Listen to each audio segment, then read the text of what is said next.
जमाना मतलब तुम।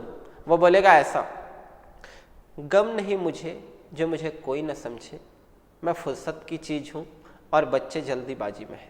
हेलो दोस्तों, आज हम केमिकल रिएक्शन एंड इक्वेशन का नेक्स्ट लेक्चर डिस्कस करेंगे यार। जिन्होंने इसका फर्स्ट लेक्चर नहीं देखा है या पहले के लेक्चर्स नहीं देखे हैं, वो लेक्चर्स जाके प्लेलिस्ट से देख लें ताकि इसे समझने में थोड़ी बहुत आसानी होगी, या बोल सकते हो पूरी आसानी होगी। ये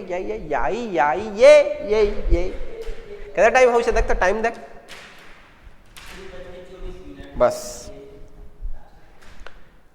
हेलो दोस्तों, आज हम डिस्कस करने वाले हैं यार केमिकल रिएक्शन एंड इक्वेशन का थर्ड लेक्चर। हमने 2 लेक्चर प्लेलिस्ट में अपलोड कर रखा है यार। जिन बच्चों ने नहीं देखा है वो बच्चे प्लेलिस्ट में जाके वो लेक्चर अटेंड कर ले। आज हम डिस्कस कर रहे होंगे यार डिकम्पोजिशन रिएक्शन के और 2 टॉपिक, इलेक्ट्रोलाइटिक डिकम्पोजिशन रिएक्शन और फोटोलाइटिक डिकम्पोजिशन रिएक्शन। जनरली हम पहले लेक्चर में, मतलब इससे पहले वाले लेक्चर में हम ये देखे थे कि थर्मल डिकम्पोजिशन कैसे होता है, कैसे अपन कॉपर सल्फेट के क्रिस्टल्स को with the help of heat providing अपन ब्रेक डाउन करते हैं, या तो फेरस सल्फेट के क्रिस्टल्स को कैसे करते हैं, और लीड नाइट्रेट के क्रिस्टल्स को, मतलब लीड नाइट्रेट के पाउडर को, जो कलरलेस व्हाइट पाउडर होता है, उसको अपन कैसे येलो रेसिड्यू में कन्वर्ट करते हैं और नाइट्रोजन में ब्राउन फ्यूम्स निकालते हैं। इन सब के बारे में अपन 2 लेक्चर कंटिन्यू करके देखे हैं, है ना। तुम्हें बहुत कंसंट्रेट करना पड़ेगा तो समझ में आएगा बेटा केमिस्ट्री, वरना कुछ क्लासेस के बाद ऐसे लगने लगेगा कि तुम्हें केमिस्ट्री बोलेगा गम नहीं मुझे जो मुझे कोई न समझे, मैं फुर्सत की चीज हूं और जमाना जल्दीबाजी में है। समझ रहे? जमाना मतलब तुम। वो बोलेगा ऐसा, गम नहीं मुझे जो मुझे कोई न समझे, मैं फुर्सत की चीज हूं और बच्चे जल्दीबाजी में है। तो जल्दीबाजी में मत रहो, आहिस्ता आहिस्ता अपन डील करते हैं। आज अपन डील कर रहे होंगे बेटा क्या, तो electrolytic decomposition reaction called electrolysis. Lysis मतलब होता है ब्रेकडाउन, कुछ चीज को तोड़ना। किसके हेल्प से? Electro in the sense electric current के हेल्प से तोड़ना। हम एक्सपेरिमेंट करेंगे जो हमारे सिलेबस में है, decomposition by electrical energy, electrolysis of water, कि अपन कैसे करेंगे, है ना। इसके लिए हम क्या ले लेते हैं बेटा, तो हम ले लेते हैं एक बैटरी के साथ 2 रबर कॉर्क, और रबर कॉर्क के साथ 2 कार्बन के इलेक्ट्रोड। किसके बेटा? कार्बन का एक एलोट्रॉपिक मिक्सचर होता है ग्रेफाइड, जिसके 2 इलेक्ट्रोड ले लेते हैं। 2 इलेक्ट्रोड के एक इलेक्ट्रोड को बैटरी के पॉजिटिव टर्मिनल से ऐड करते हैं और दूसरे इलेक्ट्रोड को बैटरी के निगेटिव टर्मिनल से ऐड करते हैं। अब जिसे बैटरी के पॉजिटिव टर्मिनल से ऐड करते हैं वो वाला इलेक्ट्रोड हो जाएगा पॉजिटिव इन नेचर। कैसा हो जाएगा बेटा? Positive in nature. अब ये जैसे ही पॉजिटिव इन नेचर हो जाएगा, इस इलेक्ट्रोड को अपन पुकारेंगे एनोड। क्या पुकारेंगे? एनोड। और जिस इलेक्ट्रोड को अपन बैटरी के निगेटिव टर्मिनल से अटैच करेंगे वो हो जाएगा नेगेटिव इन नेचर, जिसे अपन पुकारेंगे बेटा कैथोड। क्या पुकारेंगे? कैथोड। और इसे क्या पुकारेंगे? एनोड। अपन क्या करेंगे, एक बीकर में अपन क्या लेंगे? वाटर लेंगे। क्या लेंगे बेटा? वाटर। और वाटर को गुड कंडक्टर ऑफ इलेक्ट्रिसिटी बनाने के लिए हम डाल्यूट सल्फ्यूरिक एसिड उसमें मिक्स कर देंगे। क्या मिक्स कर देंगे? Dilute sulphuric acid. सबसे पहले एक प्लास्टिक का मग लेंगे with the help of drill machine. किसके? ड्रिल मशीन से 2 ड्रिल करके 2 रबर कॉर्क लगाएंगे। रबर कॉर्क में 2 इलेक्ट्रोड ऐड करेंगे। इलेक्ट्रोड में दोनों इलेक्ट्रोड को बैटरी से, एक को पॉजिटिव टर्मिनल से अटैच करेंगे, एक को निगेटिव टर्मिनल से अटैच करेंगे। 2 पॉजिटिव टर्मिनल से जो अटैच होगा वो क्या होगा? एनोड। और जो निगेटिव टर्मिनल से अटैच होगा वो कौन होगा? कैथोड। जब ये ऐसा हो जाएगा तब हम उसमें पानी डालेंगे। पानी डालने के बाद हम उसको बेस्ट कंडक्टर ऑफ इलेक्ट्रिसिटी बनाने के लिए हम कुछ एसिड डाल देंगे। एसिड कौन होता है? जो वाटर में या एक्वस सॉल्यूशन में डालने पर वो आयोनाइज्ड हो जाता है। आयोनाइज्ड इन द सेंस वो क्या हो जाता है? वो positive ion and negative ion form करने लगता है। और इलेक्ट्रिसिटी है ही क्या? the rate of flow of charges, it can possible positive charges and also negative charges, वो पॉजिटिव भी हो सकता है, वो निगेटिव भी हो सकता है, जरूरी थोड़ी है कि वो खाली निगेटिव हो, इलेक्ट्रॉन हो, नहीं, वो आयंस में भी इलेक्ट्रिसिटी फ्लो होगा। तो यहाँ क्या देखेंगे कि धीरे धीरे धीरे धीरे वाटर का लेवल कम होते जाएगा, वाटर का लेवल कम होते जाएगा, और यहाँ पे हम देखेंगे कि यहाँ बबल्स फॉर्म होंगे। क्या होंगे बेटा? बबल्स फॉर्म होंगे। तो यहाँ पे टूटेगा कैसे? वाटर H2O, ये टूटेगा 2H प्लस और O2 माइनस में। अब ऑक्सीजन में निगेटिव चार्ज है और एनोड इलेक्ट्रोड में पॉजिटिव चार्ज है, तो इसके पास पास आएंगे ऑक्सीजन। कौन आएंगे बेटा? ऑक्सीजन, क्योंकि इलेक्ट्रोस्टैटिक फोर्स लगेगा। और हाइड्रोजन में पॉजिटिव चार्ज है तो कैथोड के पास आएंगे हाइड्रोजन। कौन आएगा बेटा? Hydrogen gas. तो हम क्या करेंगे, दो उल्टे शेप के टेस्ट ट्यूब लेंगे और दोनों इलेक्ट्रोड में डाल देंगे। वहां हमको दिखेगा कि कैथोड में हाइड्रोजन गैस इकट्ठा हो रहा है और एनोड में ऑक्सीजन गैस इकट्ठा हो रहा है। क्यों? क्योंकि जब ब्रेकडाउन होगा तो ऑक्सीजन में आएगा निगेटिव चार्ज, हाइड्रोजन में आएगा पॉजिटिव चार्ज। पॉजिटिव चार्ज किधर अट्रैक्ट होगा? निगेटिव के तरफ। निगेटिव कहाँ पे है? कैथोड में। तो कैथोड में कौन आएगा? Hydrogen gas. ऑक्सीजन में कौन है? Negative charge. एनोड में क्या है? Positive charge. तो पॉजिटिव निगेटिव एक दूसरे को क्या करेंगे? अट्रैक्ट करेंगे। तो एनोड वाले टेस्ट ट्यूब में क्या इकट्ठा होगा? ऑक्सीजन। और कैथोड वाले टेस्ट ट्यूब में क्या इकट्ठा होगा? तो हाइड्रोजन। इस तरीके से हमने with the help of electric current electrolysis of water किया, वाटर को ब्रेक डाउन किया इनटू हाइड्रोजन एंड ऑक्सीजन में। कहाँ इकट्ठा हुआ? तो एनोड में ऑक्सीजन और कैथोड में हाइड्रोजन। इस तरीके से हमने इलेक्ट्रोलाइसिस किया किसका? वाटर का। हम और कुछ ऑब्जर्व कर सकते हैं। कैसे? कि the following result are observed in the test tube covering the cathode, the amount of gas collected is double than the gas collected in the test tube covering the anode।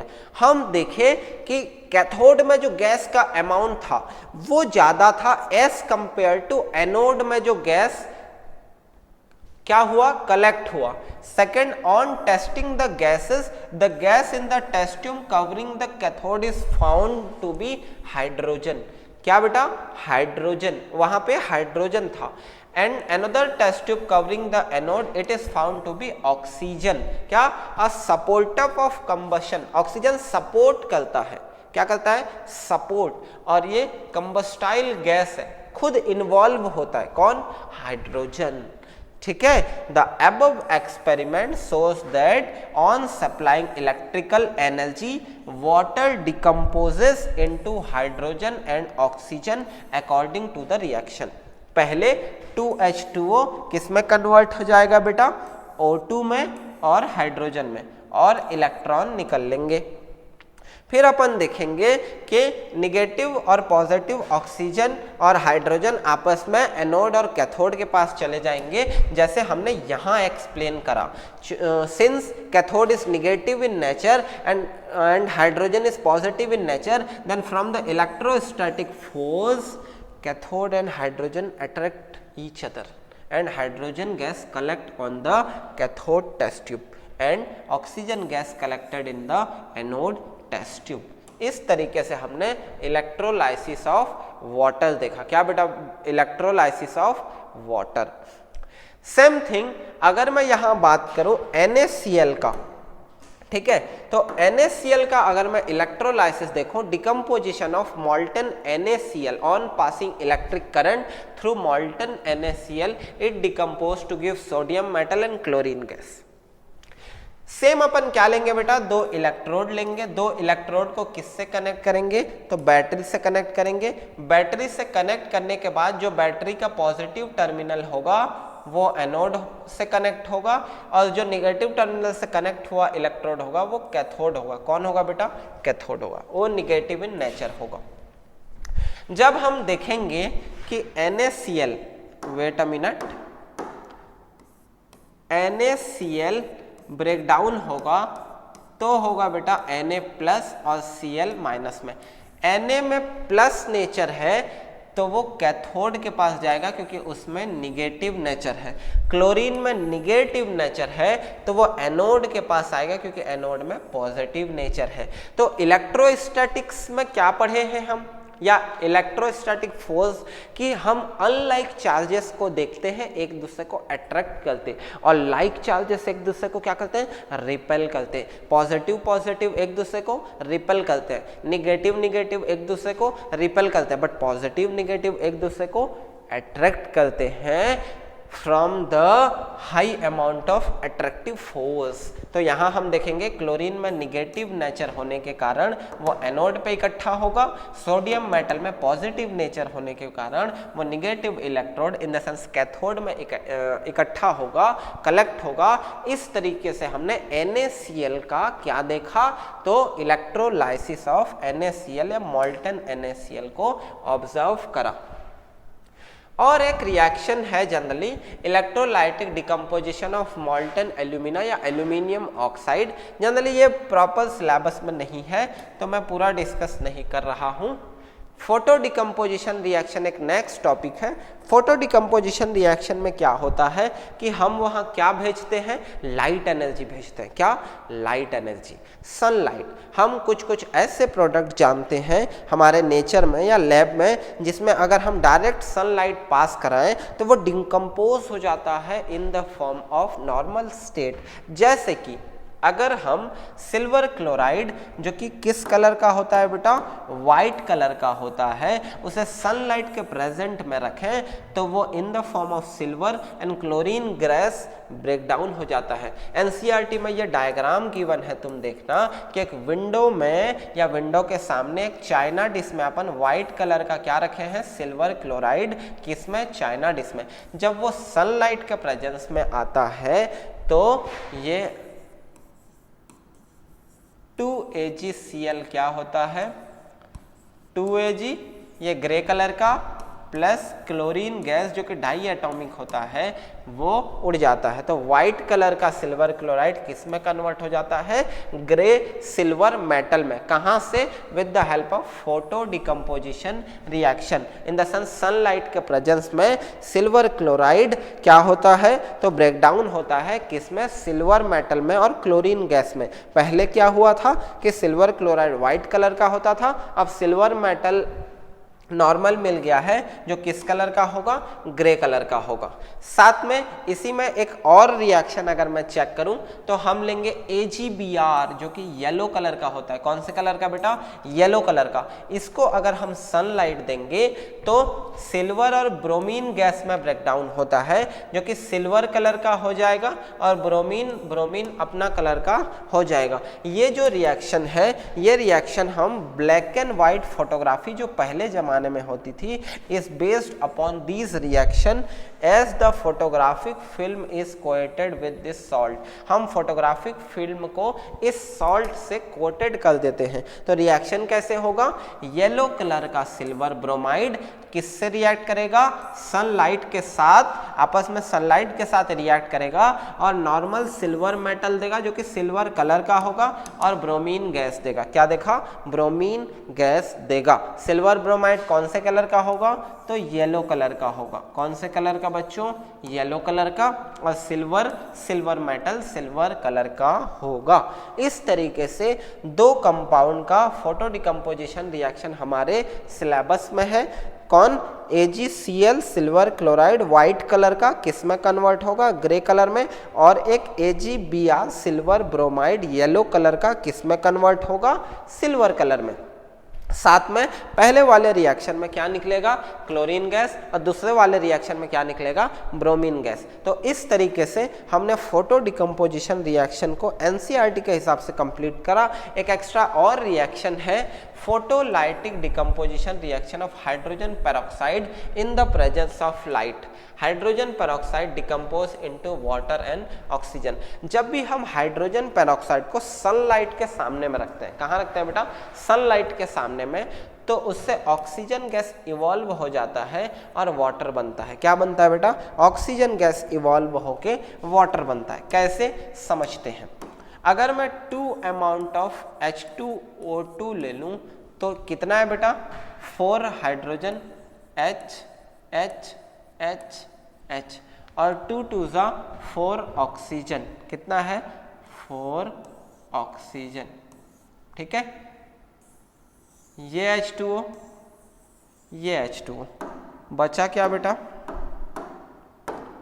बचा हमारे पास O2। ठीक, तो 2H2O2 in the presence of light, what? In the presence of light 2 amount of H2O plus O2 hydrogen peroxide in the presence of sunlight. कहाँ पे बेटा? Sunlight. That is why hydrogen peroxide is keeped in coloured bottle and as to cut off light.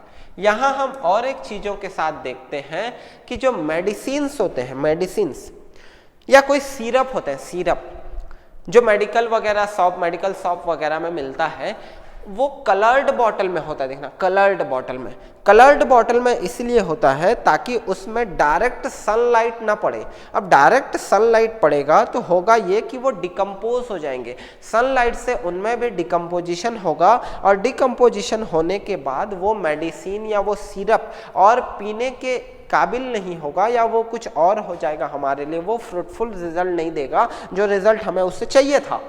इस condition में हम देखेंगे कि वो भी क्या होता है? कलर्ड बॉटल में होता है। किस में होता है बेटा? कलर्ड बॉटल में। यहां अगर मैं बोलूं the decomposition reactions are used in the extractions of metal. ठीक है, extraction of metal in the electrolytic decomposition reactions are directly used to obtain certain metals by electrolysis of their molten salt. Example, sodium from molten NaCl and aluminium for molten aluminium oxide। इसके दो example हमने discuss किए। The thermal decomposition reaction from one of the steps in the extraction of metal, example zinc carbonate, the naturally occurring ore of the zinc is first decomposed to give zinc oxide which is then reduced to obtain zinc metal। हम zinc को extract करने के लिए क्या लेते हैं बेटा? Zinc carbonate लेते हैं। क्या लेते हैं? Zinc carbonate. ये क्या होता है? नेचुरल ओर है, नेचुरल ओर है। इसको डिकम्पोज करते हैं पहले किसमें? जिंक ऑक्साइड में। किसमें? जिंक ऑक्साइड में। उसके बाद फिर ये रिड्यूस होता है किसमें बेटा? जिंक मेटल में। तो अपन डिकम्पोजिशन रिएक्शंस का एक्सट्रैक्शन ऑफ मेटल में यूज करते हैं, मेटल को एक्सट्रैक्ट करने के लिए, मेटल को एक्सट्रैक्ट करने के लिए। साथ में एक इंपॉर्टेंट क्वेश्चन बनता है कि क्या हमारे जो बॉडी में केमिकल रिएक्शंस होते हैं क्या वो भी डिकम्पोजिशन रिएक्शंस होते हैं? तो देखो इसको ऐसे डील करेंगे, decomposition reactions is occurring in our body, but how? ठीक है, जो भी हम फूड ऑब्टेन करते हैं, हम च्यू करते हैं with the help of our teeth और ट्रांसपोर्टेशन सिस्टम के हेल्प से हमारे डाइजेशन सिस्टम में चला जाता है। बट जब डाइजेशन सिस्टम में जाता है तो वो हमारे फूड मटेरियल जो हम फूड ऑब्टेन करते हैं वो छोटे छोटे पार्टिकल्स में ब्रेक डाउन होते हैं। वहाँ पे और डिकम्पोजिशन रिएक्शंस चलता है और कई बायोकेमिकल रिएक्शंस चलते हैं। तो यहाँ हम देखेंगे कैसे होता है ना। मैं बताने की कोशिश करता हूं। The digestion of food in our body, जो हम डाइजेस्ट करते हैं, takes place through a number of decomposition reaction.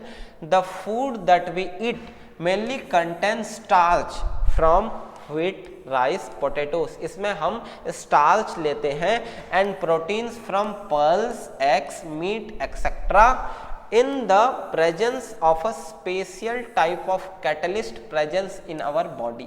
हम किसके प्रेजेंस में? Special catalyst. कैटलिस्ट क्या होते हैं ये बच्चों का सवाल होता है। तो कैटलिस्ट होते हैं जो किसी रिएक्शंस का रेट ऑफ रिएक्शन को फास्ट कर देते हैं। जैसे कि दो बच्चे तुम लड़ रहे हो तो एक साइड वाइज इंसान भी होता है जो तुमको लड़ाते भी रहता है, उसका बाद तुम्हारे पास आके बोल देगा, तुम्हारा पास उसके पास जाके बोल देगा तेरे बारे में ऐसे बोल दिया, मुझे ये कभी नहीं सुन सकता, मैं ये कभी नहीं सुन सकता, तो मैं तो उसको बोल दिया।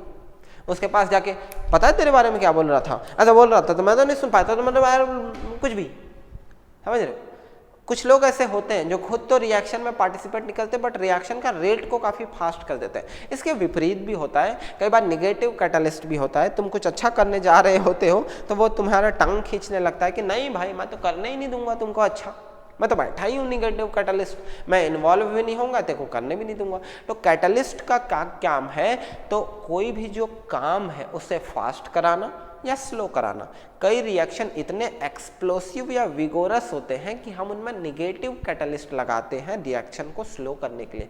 कई रिएक्शन इतने स्लो होते हैं कि हम पॉजिटिव कैटलिस्ट लगाते हैं रेट ऑफ रिएक्शन को फास्ट करने के लिए। तो यही यहाँ पे हम देखेंगे कि catalyst present in our body, biological catalyst called enzymes. Enzymes तुम बायो में पढ़ोगे, एंजाइम्स क्या होते हैं, तो जो डाइजेस्टिव एंजाइम्स होते हैं वो फूड को डाइजेस्ट करने में हेल्प करते हैं। Starch decompose into simple sugar called glucose. Similarly protein decompose to form simple molecules called amino acids. तो हम जो स्टार्च लेते हैं वो ग्लूकोज में डिकम्पोज होता है और जो प्रोटीन लेते हैं वो अमीनो एसिड्स में डिकम्पोज होता है। इस तरीके से हमारे बॉडी में कई तरीके के डिकम्पोजिशन रिएक्शन चलते रहते हैं। तो तुम्हें क्वेश्चन पूछेगा कि हमारे बॉडी में डे टू डे लाइफ में किस तरीके से डिकम्पोजिशन रिएक्शन होता है, तो तुम्हें इस तरीके से आंसर करना पड़ेगा। साथ में तुम्हें एजर्सन रीजनिंग में पूछेगा कि डिकम्पोजिशन रिएक्शन एंडोथर्मिक क्यों होते हैं।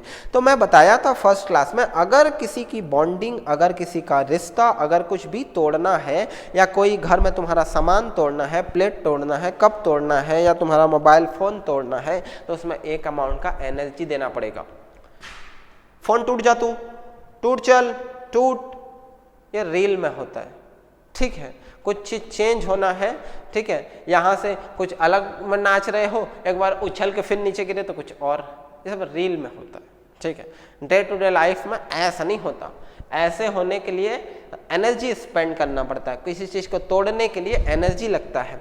तो वो एनर्जी जब हम देंगे किसी रिएक्शन में इन the form of heat, electricity और लाइट एनर्जी, तो एनर्जी दिए तो वो एनर्जी एब्जॉर्व करा तो वो एंडोथर्मिक है। यही पढ़े थे ना चेंज इन टेम्परेचर में।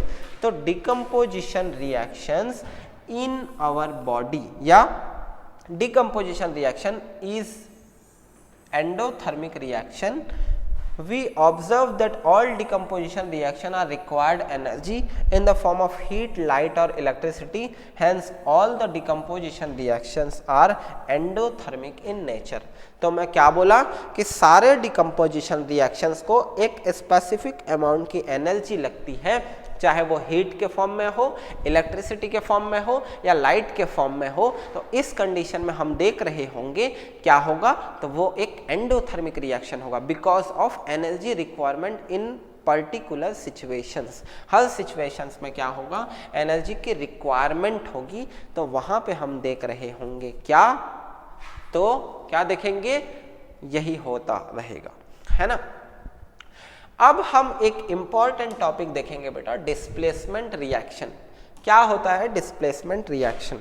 एक बहुत ही एक्सप्लोसिव फेनोमेना होता है डिस्प्लेसमेंट।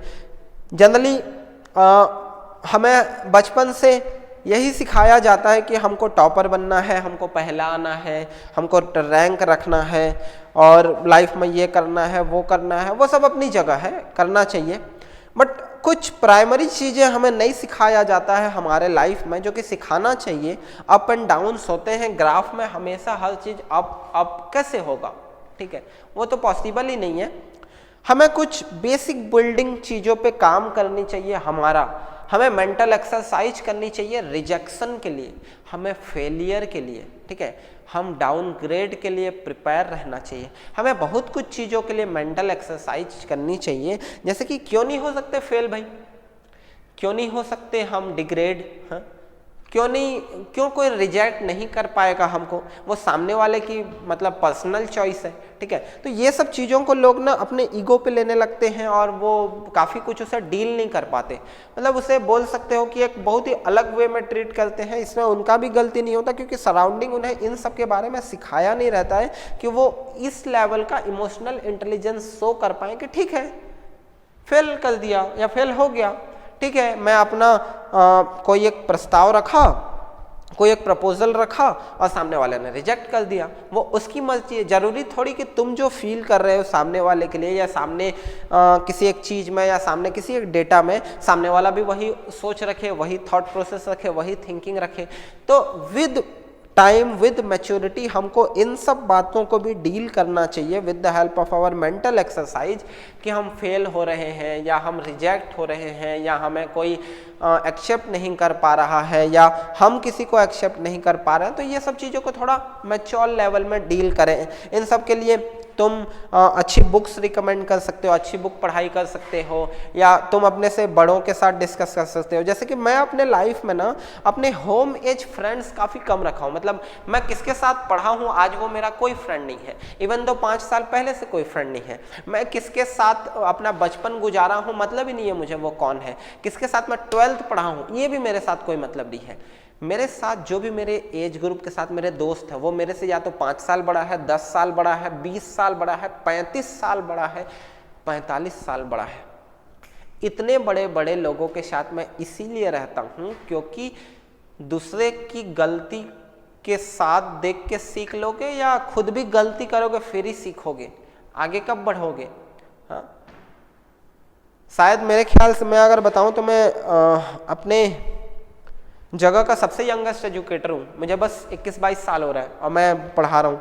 तो तुम भी अपने लाइफ में कुछ ऐसा करो कि तुम अपने जगह का सबसे बेस्ट स्टूडेंट बनो 10th लेवल में, है ना। अगर मैं इंडिया में कुछ बात करूँ 10th स्टूडेंट्स की तो तुम्हारा नाम एक लेवल में आए, टॉप 1% में आए, है ना। तो इन सब बारे में भी तुम थोड़ा सा सोचो जिससे तुम्हारी लाइफ थोड़ी बेटर हो।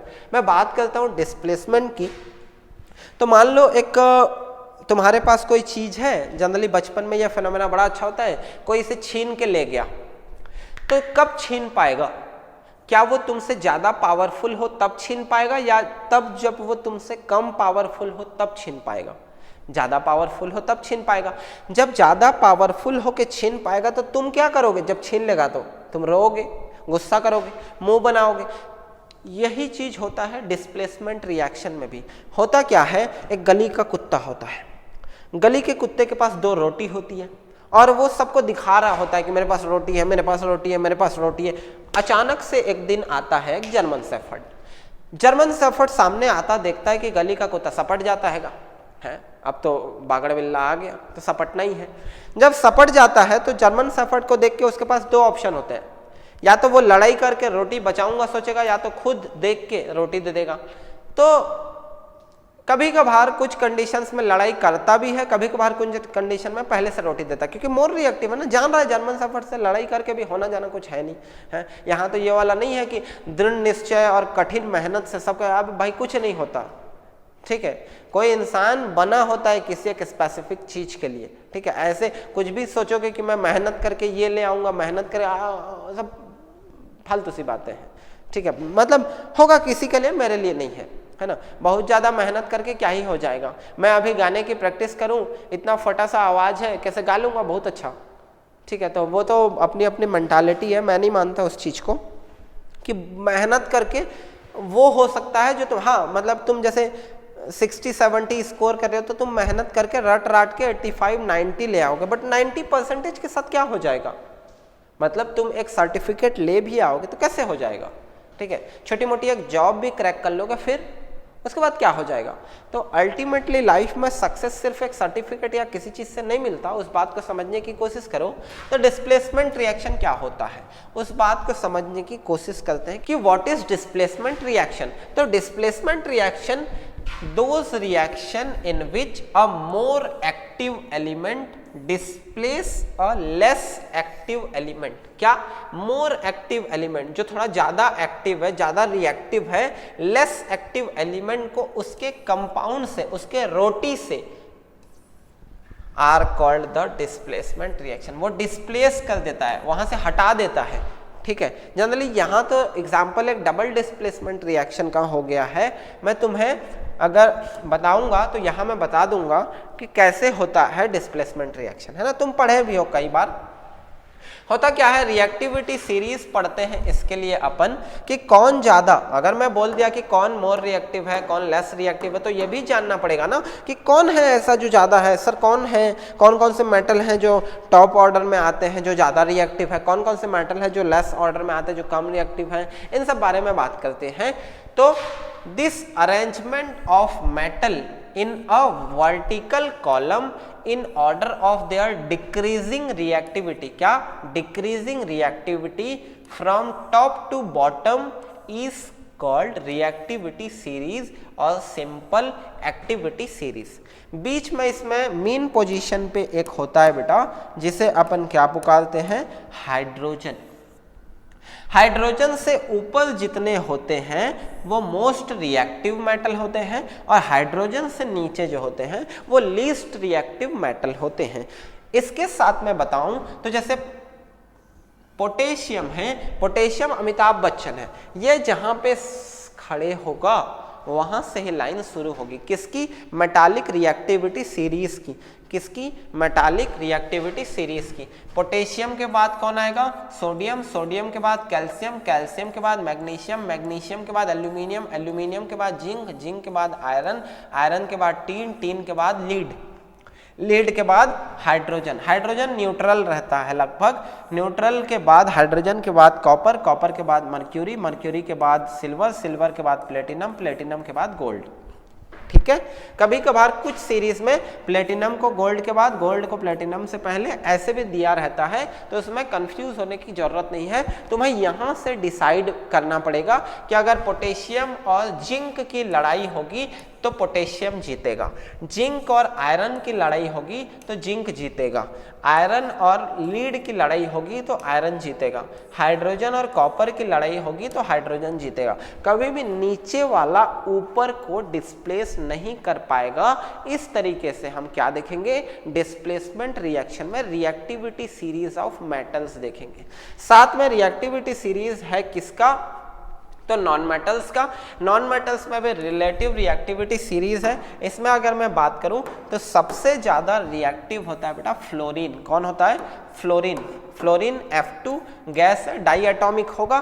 फिर उसके बाद होता है क्लोरीन। कौन होता है, क्लोरीन। उसके बाद होता है ब्रोमीन और उसके बाद होता है आयोडीन। सबसे ज्यादा रिएक्टिव कौन, फ्लोरीन, उसके बाद क्लोरीन, उसके बाद ब्रोमीन, उसके बाद iodine. Generally 17th group element है। 17th ग्रुप एलिमेंट कौन होते हैं बेटा, तो generally halogens, fluorine, chlorine, bromine and iodine and एस्टाटाइन।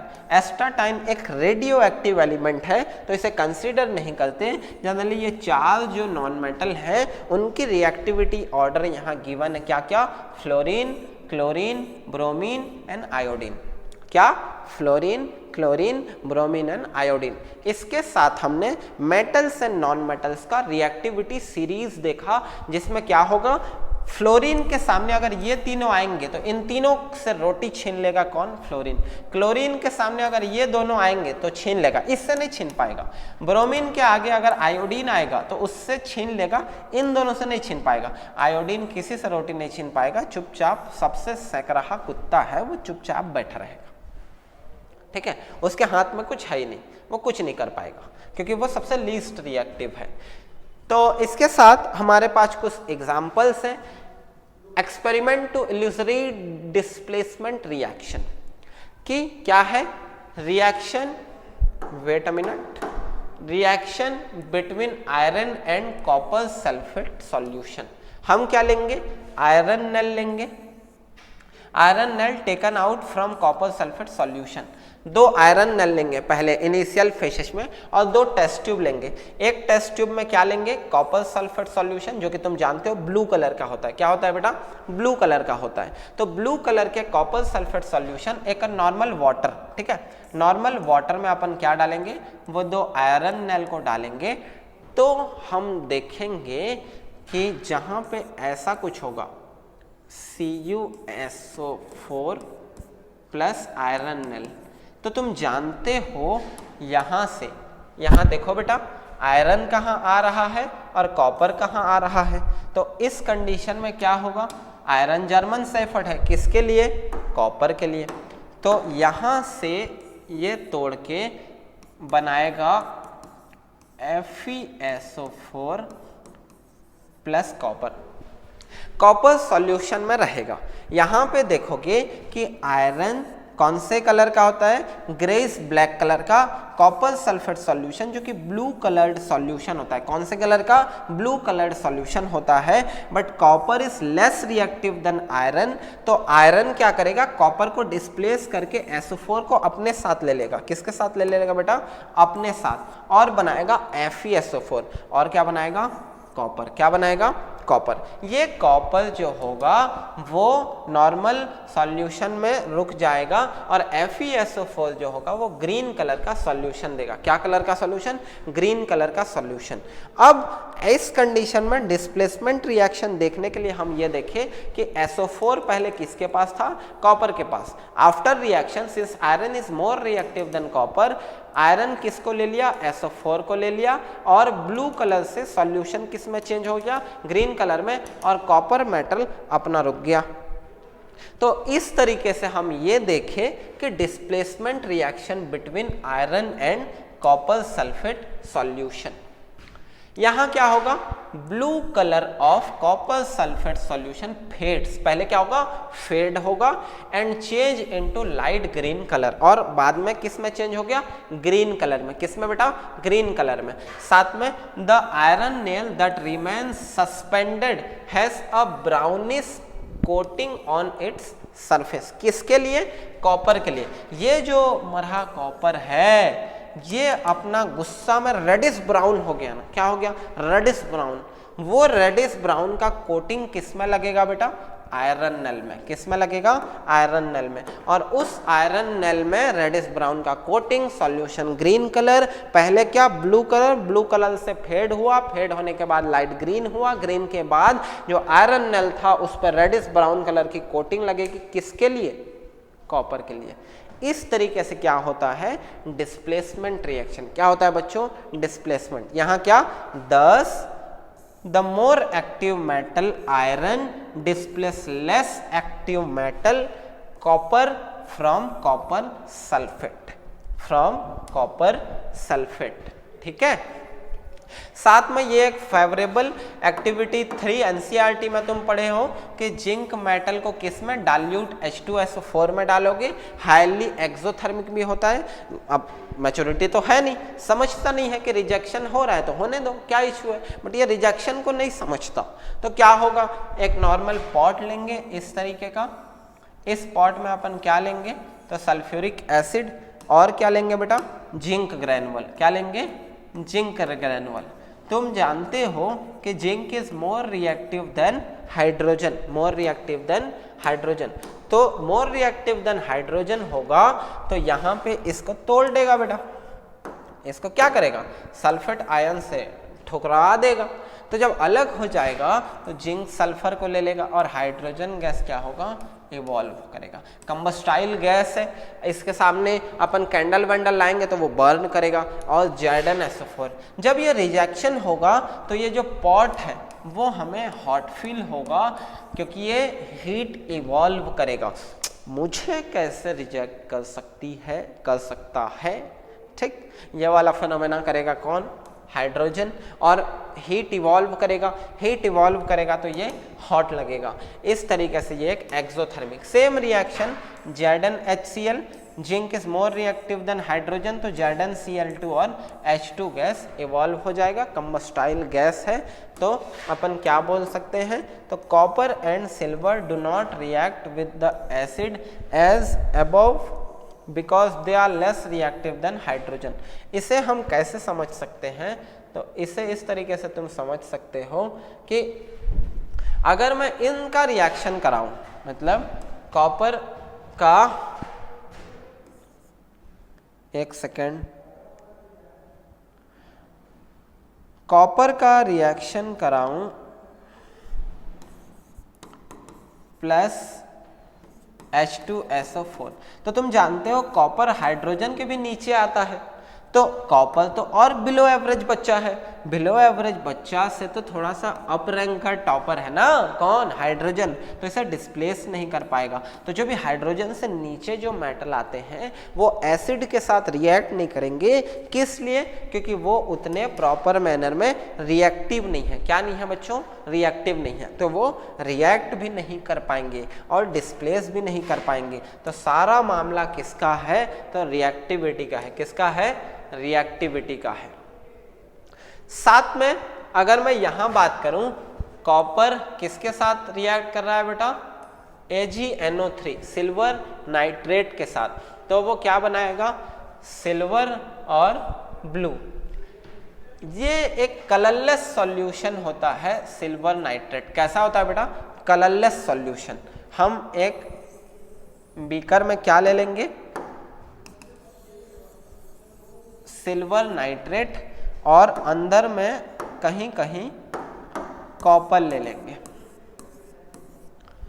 तो रिएक्शन के बाद ये कैसा होगा, तो ये सॉल्यूशन हो जाएगा ब्लू कलर का। कैसे, कॉपर रिएक्ट करेगा किससे, सिल्वर नाइट्रेट से। कैसे रिएक्ट करेगा, मैं करके बता देता हूं।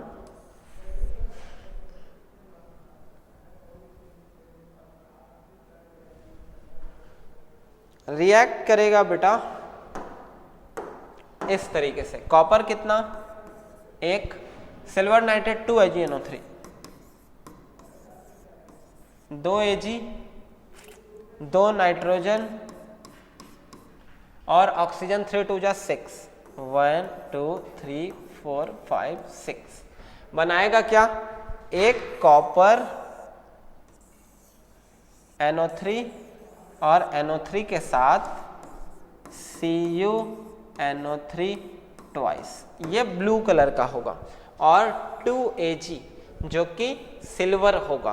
तो इस तरीके से सिल्वर से ज़्यादा रिएक्टिव कॉपर है, तो कॉपर सिल्वर से उसका नाइट्रेट को ले लिया और कॉपर नाइट्रेट बनाया और सिल्वर अपना निकल लिया। Note that if silver plate is dipped in copper nitrate, अपन क्या करेंगे, कॉपर नाइट्रेट में अगर ये रिएक्शन को कराएंगे कि कॉपर नाइट्रेट में अपन सिल्वर डाल रहे हैं, तो कोई रिएक्शन नहीं होगा, क्योंकि सिल्वर जो है वो कॉपर से लेस रिएक्टिव है। क्या है, लेस रिएक्टिव है। Will take place because silver is less reactive than copper, क्योंकि वो लेस रिएक्टिव है, तो वहां कोई रिएक्शन देखने को नहीं मिलेगा। सेम थिंग यहाँ पे तुम क्या देखोगे, तो those reaction in which a more active non metal displace a less active non metal from its compound. अगर मैं नॉन मेटल्स में देखूं तो नॉन मेटल्स में क्या होगा, यहाँ KBr है, क्या था, F2 Cl2 Br2 और F2 Cl2 Br2 और कौन था बेटा, I2।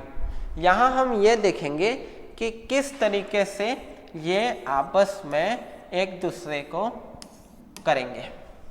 तो मैं बताता हूं, अगर यहाँ पे Br है और यहाँ Cl है, तो क्लोरीन ज्यादा रिएक्टिव है ब्रोमीन से, तो क्या होगा, 2KCl और Br2।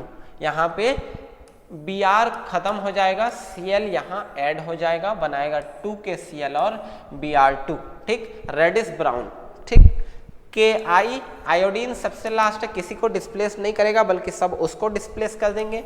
साथ में कौन है, क्लोरीन, तो आराम से डिस्प्लेस करेगा, बनाएगा क्या, 2KCl और आयोडीन। ये नॉन मेटल्स में डिस्प्लेसमेंट रिएक्शन है। क्या है, नॉन मेटल्स में डिस्प्लेसमेंट रिएक्शन है। तो डिस्प्लेसमेंट रिएक्शन एक काफ़ी इंपॉर्टेंट रिएक्शन है as compare to other reaction. जैसे कॉम्बिनेशन रिएक्शन एक बहुत आसान टॉपिक है, उससे क्वेश्चन आने के बड़े कम चांस होते हैं, बट डिकम्पोजिशन रिएक्शन जो होता है उसमें 3 तरीके के डिकम्पोजिशन अपन पढ़ते हैं। क्या, पहला thermal decomposition, second electric decomposition और थर्ड फोटोलाइटिक डिकम्पोजिशन रिएक्शन। तीनों रिएक्शन में हम इस बात को कंसिडर करते हैं कि कई सारे रिएक्शंस आते हैं जिसमें कलर चेंज आते हैं, कई एजर्सन रीजनिंग आ सकते हैं, कई कॉन्सेप्ट आ सकते हैं और कई तरीके के रिएक्शन पॉसिबल है। साथ में अगर हम उसके बाद डिस्प्लेसमेंट की बात करें तो डिस्प्लेसमेंट में एक मोस्ट इंपॉर्टेंट टॉपिक है कि सॉल्यूशंस में ये रिएक्शन होता है और किस किस कंडीशन में कौन कौन से कलर चेंजेस आते हैं, कौन किसको डिस्प्लेस करेगा, मेटल्स में रिएक्टिविटी सीरीज कैसे होती है, नॉन मेटल्स में रिएक्टिविटी सीरीज होती है, और कौन कौन से कंडीशन में क्या क्या प्रोडक्ट बनता है और कौन किसको डिस्प्लेस करेगा। कई तरीके का फेवरेबल क्वेश्चंस बनने की चांसेस हैं। ठीक है, आज का क्लास यहीं एंड करते हैं। Bye bye, take care, good day.